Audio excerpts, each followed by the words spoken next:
Born to one of the most respected noble families of Noxus, Katarina Du Couteau found herself elevated above others from an early age. While her younger sister Cassiopeia took after their politically brilliant mother, Katarina was very much her father's daughter, and the wily General Du Couteau pushed her to learn the way of the blade, to cut away the Empire's enemies not with reckless brutality, but deadly precision. He was a harsh teacher with many pupils, and notoriously difficult to impress. So it was that Katarina's childhood, if it can be called such, had little room for kindness or rest. She spent every waking moment honing herself into the ultimate weapon, testing her endurance, her tolerance for pain. She stole poisons from the city's least reputable apothecaries, testing their efficacy in tiny increments upon herself, gradually building her resistance even as she cataloged their effects. She scaled the tallest towers in the dead of night, unseen by anyone. She yearned to do her part for Noxus. She yearned for the opportunity to demonstrate her hidden strengths in service of the Empire and the throne. Her first mark came straight from her father. She was to assassinate a line officer of the opposing army, a man by the name of Demetrius. Katarina was mad, and went against her father. The target wasn't a worthy opponent for her. Instead, she assassinated the enemy commander.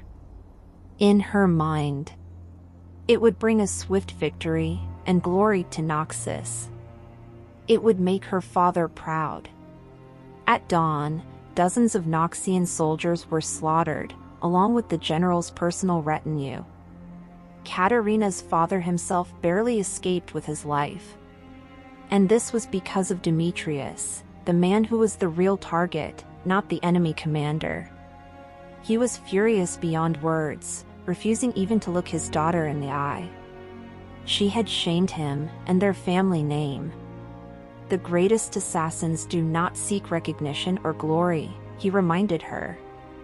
They do not expect to occupy a place of honor at their master's right hand. Overwhelmed, Katarina struck out into the wilderness, alone. She would complete her original mission.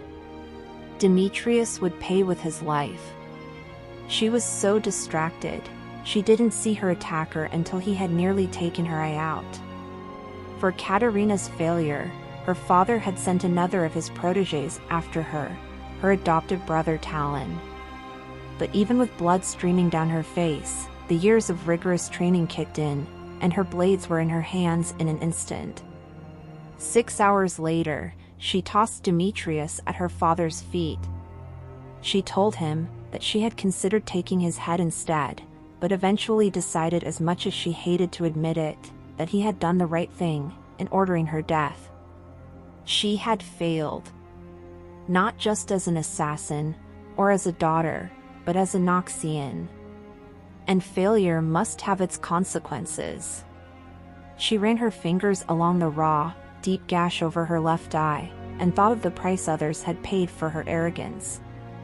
She knew she had lost her father's favor, and could never regain it. He would raise others in her place, simply to spite her. Still, she vowed to redeem herself, no matter the cost, to rededicate her talents to the Empire, and to become the sinister weapon she always intended to be.